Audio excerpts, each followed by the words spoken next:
यशस्वी प्रधानमंत्री।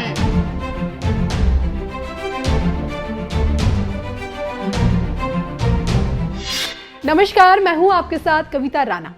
आज से ठीक 2 साल पहले 68 तीर्थ 19 कूपों की नगरी संभल उस वक्त विश्व की नजरों में आई जब सोचे खुद पीएम मोदी ने अपने हाथों से कल्की धाम की नींव रखी। और अब जब कल्की धाम का विराट रूप नजर आने लगा है दुनिया को, तो ऐसे में भक्तों की आंखों का अपने आराध्य को ढूंढना भी स्वाभाविक है। जिन्हें भगवान कल्की के आगमन पर आज भी संदेह है, उन्हें कल्की पीठाधीश्वर आचार्य प्रमोद कृष्णम धर्म ग्रंथों का आईना दिखा रहे हैं। आचार्य प्रमोद कृष्णम की माने तो स्कंद पुराण, भविष्य पुराण, कल्की पुराण और यहाँ तक कि श्रीमद् भागवत पुराण भगवान कल्की के आने की गारंटी देते हैं। श्री भागवत में तो स्पष्ट लिखा है कि कलयुग के अंत में धर्म की स्थापना के लिए भगवान विष्णु संभल ग्राम के ब्राह्मण विष्णु यश के घर कल्की के रूप में अवतार लेंगे।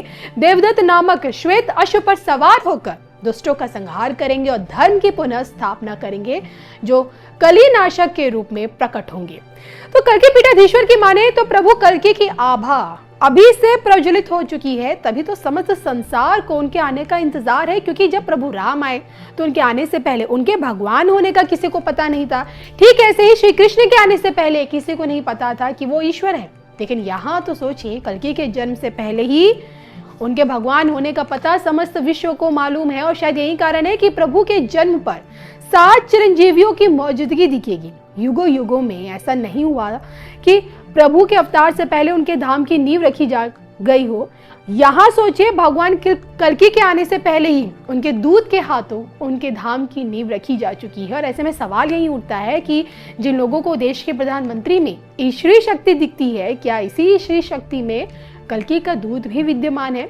इसी पर सुनिए खुद कल्की पीठाधीश्वर आचार्य प्रमोद कृष्णम क्या कुछ कहते हैं इस पूरे वीडियो में। देश के कोने कोने से आए तमाम संत वृंद, कोई हरिद्वार से पधारा है, कोई गुजरात से पधारा है, कोई तमिलनाडु, केरल और आंध्र प्रदेश से पधारा है, कोई आसाम से आया है, कोई देवभूमि उत्तराखंड और हिमाचल प्रदेश से आया है। ये हजारों संतों का जो समूह आज इकट्ठा हुआ है, ये सनातन धर्म के उस उद्घोष के सपने को साकार करने के लिए इकट्ठा हुआ है।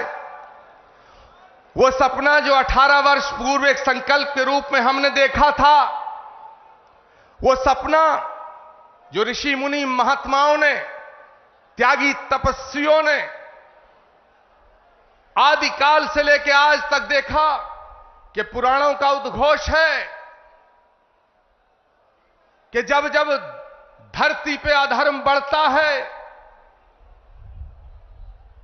सज्जनता पर खतरा उमड़ता है, भगवान कृष्ण का गीता में उद्घोष है कि परित्राणाय साधूनाम विनाशाय च दुष्कृताम धर्म संस्थापनार्थाय संभवामि युगे युगे यदा यदा ही धर्मस्य ग्लानिर्भवति भारत अभ्युत्थानम अधर्मस्य तदात्मानं सृजामहम्।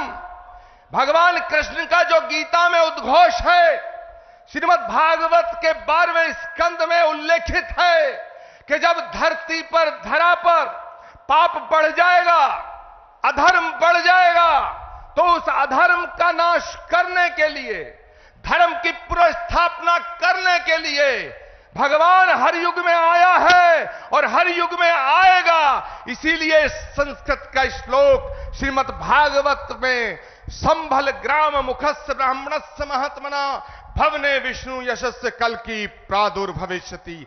इसका मतलब है कि भगवान त्रेता में राम के रूप में अयोध्या में आए, द्वापर में कृष्ण के रूप में मथुरा में आए, और भगवान कलयुग में श्री कल्की निष्कलंक के रूप में इसी धरा पर अवतरित होंगे। माननीय प्रधानमंत्री जी महोदय, भगवान जहां आता है वो धराधाम बन जाती है।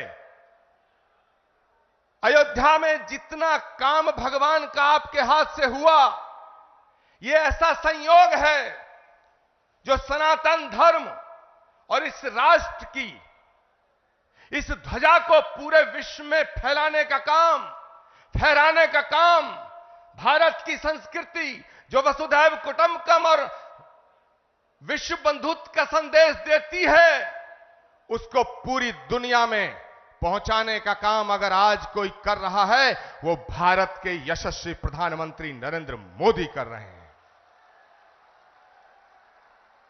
माननीय प्रधानमंत्री महोदय, ये एक और अद्भुत संयोग है कि भगवान राम के सारे काज आपके कर कमलों द्वारा हुए हैं और आज का ये दिन, ये शुभ घड़ी, जिसे देखने के लिए कितनी ही आंखें जो बंद हो गईं, ये शुभ घड़ी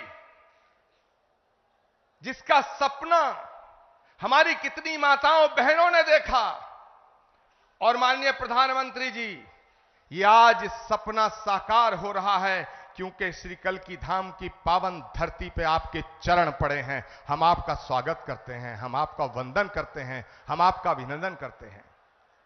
मैं अपनी वाणी को विराम देने से पहले एक बात जरूर कहना चाहता हूं। यह कल्की धाम, श्री कल्की धाम जहां भगवान आएगा, आज श्री कल्की धाम की आधारशिला माननीय प्रधानमंत्री जी के कर कमलों द्वारा स्थापित हो चुकी है। अब वो दिन दूर नहीं है जब भारत में राम राज्य की पुनर्स्थापना होने का समय आ चुका है। एक बात कहते हुए अपनी वाणी को विराम दूंगा। जब मैं प्रधानमंत्री जी को आमंत्रित करने गया था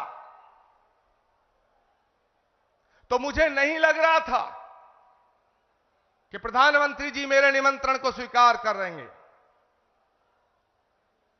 लेकिन आप सब संतों के आशीर्वाद से, तमाम लाखों करोड़ों भक्तों की प्रार्थनाओं से माननीय प्रधानमंत्री जी ने मेरे निमंत्रण को स्वीकार किया।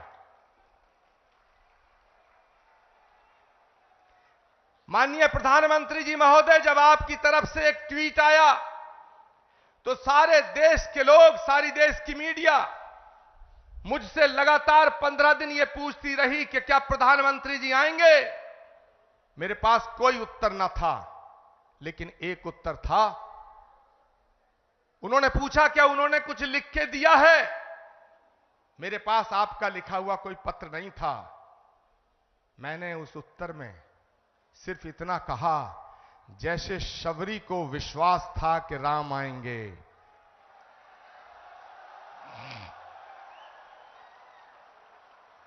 जैसे विदुर को विश्वास था कि कृष्ण आएंगे, जैसे हमारी आस्था का आधार है कि कल्की आएंगे, वैसे ही आचार्य प्रमोद कृष्णम को यह विश्वास था कि नरेंद्र मोदी जी अपनी बात के पक्के हैं, अपना वचन निभाएंगे। माननीय प्रधानमंत्री जी महोदय, भगवान कृष्ण के ज्ञान योग, कर्म योग, भक्ति योग, अगर हम तीनों को एक साथ रख के जब हम इमेजिन करते हैं, तो भगवान कृष्ण के भक्ति योग, कर्म योग और ज्ञान योग जब तीनों एक जगह मिलते हैं तो एक तस्वीर बनती है, और वो तस्वीर भारत के प्रधानमंत्री नरेंद्र मोदी की बनती है। मैं अपनी वाणी को विराम देता हूं और मैं निवेदन करना चाहता हूं उत्तर प्रदेश के माननीय मुख्यमंत्री गोरक्ष पीठाधीश्वर पूज्यपाद योगी आदित्यनाथ जी महाराज से कि वो माननीय प्रधानमंत्री जी का स्वागत करें। जोरदार नारा और जयकारा लगना चाहिए हाथ खड़े होकर के। अवधपुरी से कल्की धाम, अवधपुरी से कल्की धाम, अवधपुरी से कल्की धाम।